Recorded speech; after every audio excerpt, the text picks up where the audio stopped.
அலைக்கும் வரஹ்மத்துல்லாஹி வபரகாத்துஹு. Hi to everyone. சகோதர சகோதரிகள் எல்லாரும் எப்படி இருக்கீங்க? எல்லாரும் நல்லா இருக்கீங்க? பேக்ரவுண்ட் பார்த்தீங்கன்னா உங்களுக்கே தெரியும், இன்னைக்கும் வந்து காஷ்மீரில் வந்து கடுமையான மழைங்க. காஷ்மீரில் மட்டும் கிடையாது, ஜம்மு சைடும் மழை அப்படின்னு கேள்விப்பட்டோம்.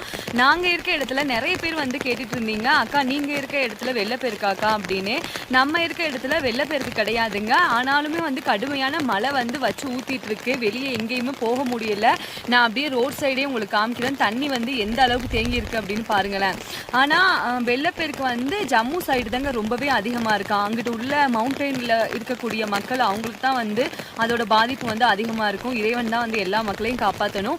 நம்ம இருக்க இடம் வந்து மவுண்டெயினுக்கு கீழேங்க. நாங்கள் இருக்கிறது புல்வாமா. ஸோ புல்வாமாவுக்கு மலைக்கு உள்ளதான், மலைக்கு கீழே தான் வந்து நாங்கள் இருக்கோம். அப்படிங்கிறதுனால அந்த அளவுக்கு வந்து சேதம் கிடையாது. புல்வாமாலையும் வந்து அதிகமான மழை அப்படிங்கிறதுனால ஜம்மு காஷ்மீரில் உள்ள எல்லா ஸ்கூல்களுக்கும் வந்து இன்னைக்கு விடுமுறைங்க. நம்ம கிட்ட போன வாரம் வந்து ஆர்டர் போட்டிருந்தாங்க. எல்லாருமே வந்து ட்ரை ஃப்ரூட்ஸ் அண்ட் நட்ஸ் அவங்க எல்லாத்துக்குமே வந்து சக்ஸஸ்ஃபுல்லாக ஏற்கனவே வந்து அனுப்பி விட்டாச்சு.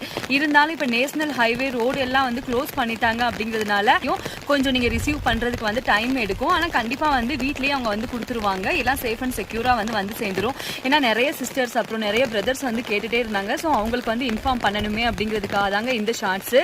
பேக்ரவுண்ட் பார்த்தீங்க அப்படின்னா உங்களுக்கு தெரியும், மழை வந்து கடுமையான மழையாக இருக்குங்க. இங்கே உள்ள ஸ்கூலுக்கு வந்து எல்லா ஸ்கூலுக்குமே வந்து விடுமுறை தான். இன்னைக்கு விட்டுருக்காங்க, நாளைக்கு என்ன அப்படின்னு தெரியல. பார்த்தீங்களா, இது எல்லாமே வந்து ஆப்பிள் தோட்டம் தான். நான் நேற்று சொன்னேன்ல, இது அந்த சைடு வந்து நெற்பயிர் வந்து வளர்ப்பாங்க அப்படின்னு. அந்த கார்னரில் தெரியுது பாருங்களேன், எங்கள் வீட்டு இந்த ஷெட் ஹோம் இருக்குல்ல, ஷெட் ஹோமுக்கு எண்டில் அதுதான் வந்து நெற்பயிர் விளைவிக்கிற இடம். இந்த சைடு பூராமே வந்து இதுதாங்க விவசாயம்தான். இந்த சைடு பூராமே வந்து விவசாயம் தான் பண்ணுவாங்க. அந்த சைட்லாம் வந்து ஆப்பிள் ஸ்டில் வந்து பறிக்காமல் விட்டுருக்காங்க. மேகத்தை பார்த்தீங்களா? அப்படி இங்கே பாருங்கள், நம்ம வீட்டுக்குள்ளேயே நான் காமிக்கிறேன் பாருங்களேன். தண்ணி இங்கே உள்ள மணல் வந்து சேத்து மண் மாதிரி இருக்குங்க. இது என்ன மண்ணுன்னு எனக்கு தெரியல.